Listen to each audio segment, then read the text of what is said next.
Your media and your content is not safe. If you're using traditional SSDs or a spinning hard drive, these aren't the safe way to archive your projects and all your footage. Hey guys, Brian Hunt here, and in this video we're talking about LTO tape, what it is, and why it's the ultimate long-term archive solution for filmmakers and creatives, and how I personally use it to back up video projects, photos, and any media that matters to me and my team. First off, this is not a theory video. I've been working in video production for over 20 years. I've worked on many different media types, and in this video, I'm going to show you how we use and what we use to back up our projects, and a real breakdown of the real workflow, the real benefits, and the real truths you need to know. So first, why even care about archiving your projects and your media? Well, we live in a world where media files are getting massive. We have 4K, 6K, and higher bit rate. We have loads of footage coming from interviews, and other media types fill up really fast. In the past, 20 years ago, I used to shoot on tape. I started shooting on Betacam tapes. Then I moved to mini DV tape, and that used to be your main archive. You could put a tape on the shelf and leave it there for 30 years, and you knew that tape was going to be fine if it was a good quality tape, like a Betacam tape. Most creators rely on SSDs or spinning hard drives for editing, and yes, they are great for performance. SSDs are fast and have no moving parts. But when they're left unpowered and not being used, and footage being or stuff being manipulated or transferred onto it, they start to lose their ability to retain data, and it gets limited over time. Spinning hard drives have mechanical parts, and while they can sometimes still read after a decade, they are not designed for decades-long storage. In older SSDs, they actually had a kind of lubricant they used on them, and that lubricant would get gunged up if it wasn't used to be spun all the time. But it's magnetic information on here, and if it's not spun all the time or quite frequently, data will start to get fragmented on here. That's why you'll get a corrupt files or corrupt drive. So if you archive something you created today and you want to be able to reliably restore it in 5, 10, or 20 years, those drives are not the tool for the job. And you might be saying to me, Brian, I don't care about that. I'm not going to go to a project 5 years from now. Who knows, 10 years from now? There's no way. I'm not doing that. But this has really helped me out, and I've made profit doing this, and it's just really great peace of mind for me.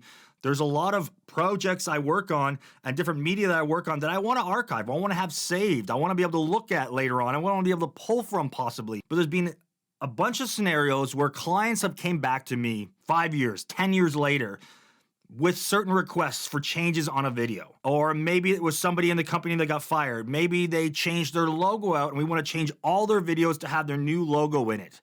And this is something we can take this data off these LTO tapes, restore it to another hard drive, and be able to work through it again, have all the project, all the working files there, it all reconnect, and simply change out that logo for them, or take that person out of the interview, and we charge the client for that time. And we charge them for having to restore that. And this is a really great benefit for a lot of businesses. Now, linear tape open, or LTO, is a magnetic tape standard that's been around since the early 2000s and has continued to evolve. And here's the thing, LTO tapes have a rated archive life of about 15 to 30 years when stored properly. That's in a cool, stable, humidity-free, dust-free environment. What that means is that you can take a project and media from today, and you can responsibly expect that media to still be readable and reliable a decade from now. LTO tape is built to preserve data in a stable offline state for decades. This is why broadcasters, production houses, studios, and data centers still rely on tape. So I've been using LTO tapes for, I think, almost over 10 years now. I have written to about 148 tapes. I started with an LTO 5 or LTO 6, I believe. I have an older drive like that, and I upgraded to an LTO 7. Couple reasons. I was using an older Mac for my other LTO tape drive. The connection that was going to was through an older kind of connection. That drive couldn't be, or that computer couldn't be updated to the latest Mac operating system. So then Premiere and other things that I was also using within that weren't working. So my workflow didn't work through that computer. So I upgraded to an LTO 7, which has more space to it.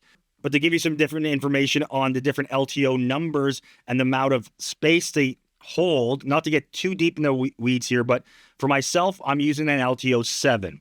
And an LTO 7 tape, they say it's 6 terabytes of native space or 15 terabytes of compressed space. Now, I think at 5.4 terabytes of footage when I'm using the LTO software that I use. That's what it's telling me I have to archive to.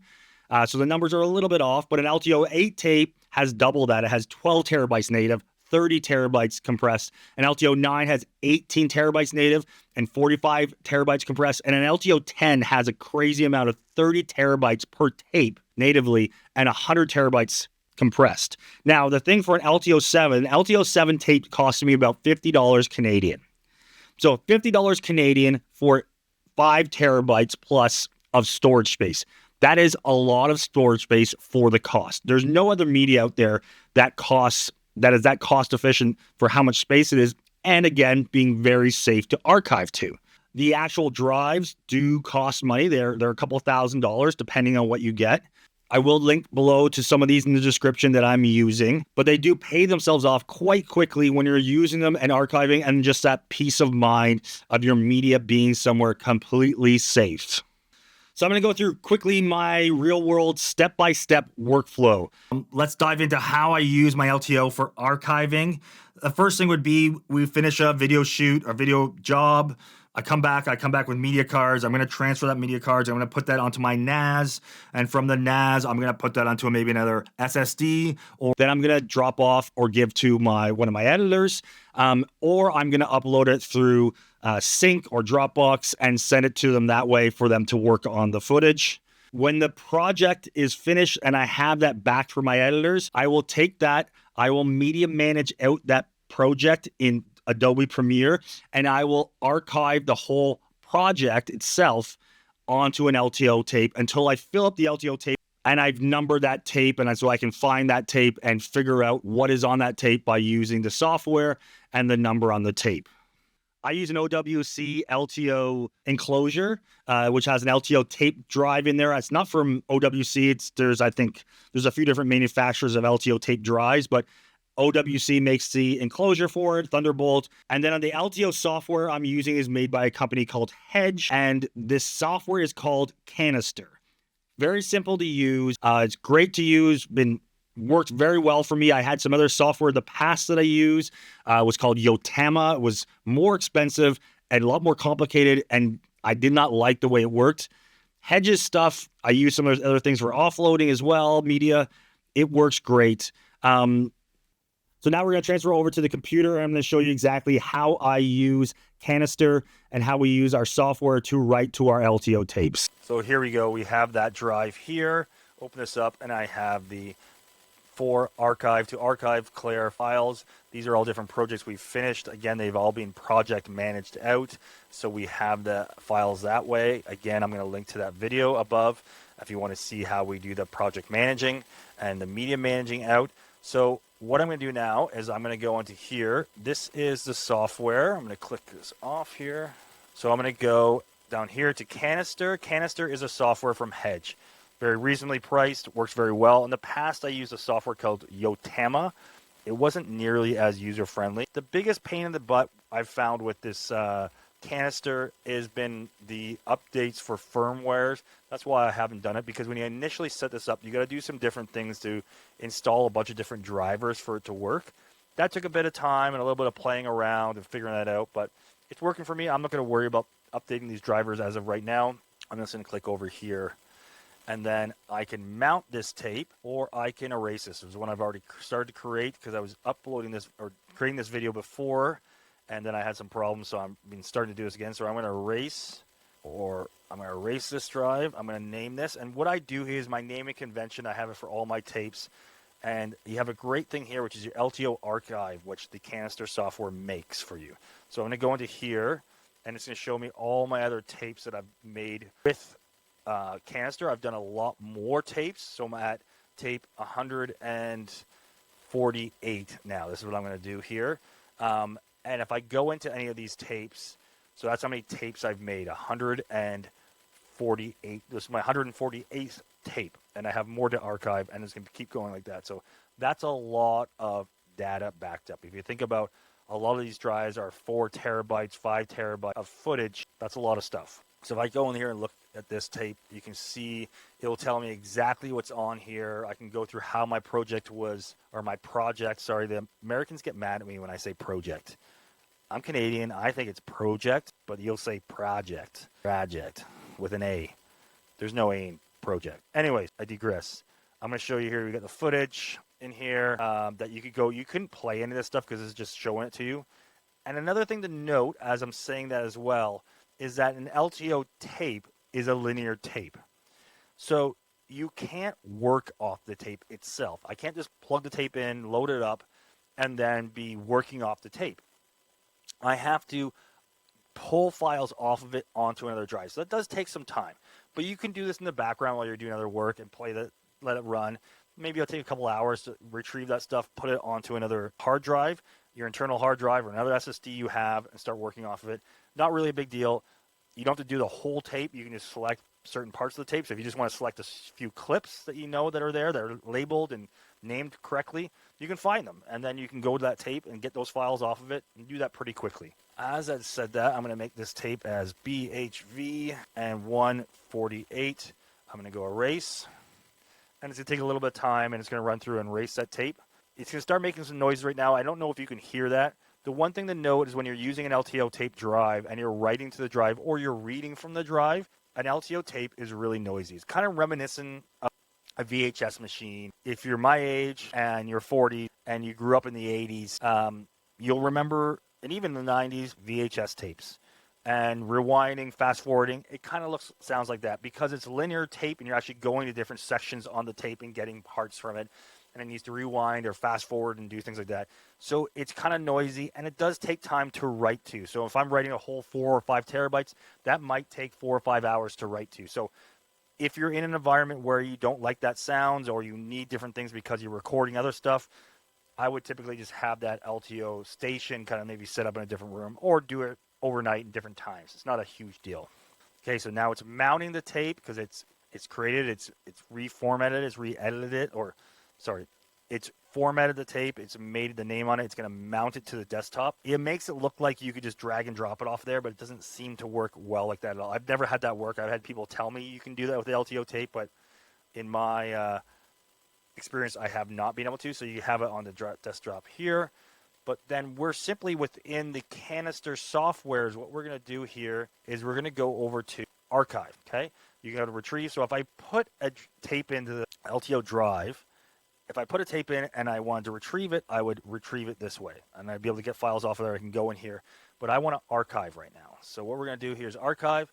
I'm going to take all my files here, select them all. I'm going to drag them over. It's going to calculate all the files in here. It's going to tell me it's 4.1 terabytes in use. So I have 5 point something of to use on the tape itself. I'm not filling up all the way, but again, for the cost for $50 for 4 terabytes of storage, safe storage, I'm totally okay with that. So I'm going to go next. I'm telling where to go to. So I want to go on this LTO tape, which again is saying 5.4 terabytes are free. Click on there. I'm going to go next. It's going to say, do we want to start here? And I just go start transfer. And it's going to start running through, and it's going to start doing the transfers and do all this stuff. It does a checksum verification. So it checks to show exactly what was on the drive you're transferring from was exactly written to the tape. So it will give you all that information. If there was any errors, it will let you know where those errors were. I've never had an error with this system, with the Canister. I've had some before with the Yotama software. With Canister, it's worked very simply and great. And this is our process. This is what we do for all our projects. And as we go throughout the year when we're working on projects and we gather stuff and we need some more space for our other SSDs and our NASs to fit more projects on, we keep working this way. There's a lot of networks and places when you're doing stuff, this is how they want you to transfer or to store stuff on for some big documentary jobs, some other things like that. They really want you to be storing that way. This is, again, an investment for you. It takes a little bit of time, but it's the safest way. I think it's a really great way to do it. You guys let me know in the comments below. Do you use LTO tape? Do you think it's not worth it? Do you think this is total BS that I'm saying to you? Let me know. I'm interested to hear what you guys think about this. Are you thinking of buying LTO tapes? or an LTO drive and start doing this process? Would you like me to go more in depth into this and do a step-by-step exactly how we ingest our footage when we capture it, how we rename stuff, to how we organize our project files for our editors, how the project files are then worked on, and then how we media manage that out and then go into the archive stage. Let me know, guys, if you want to see that. I am thinking of redoing some of those videos I did years ago because some of the process has changed, and I think they're very valuable for other creatives and stuff in this industry. I just like to show my workflow. We do hundreds of videos a year, so we kind of have this kind of done really well and figured out a system of doing that to be able to do it efficiently and safe. So thanks so much, guys. If you like this video, please give us a thumbs up. Please think of subscribing to the channel. We're going to try to create a lot more content like this coming out. And let me know again in the comments what you're thinking, what you would like to see, and we'll see you on the next video.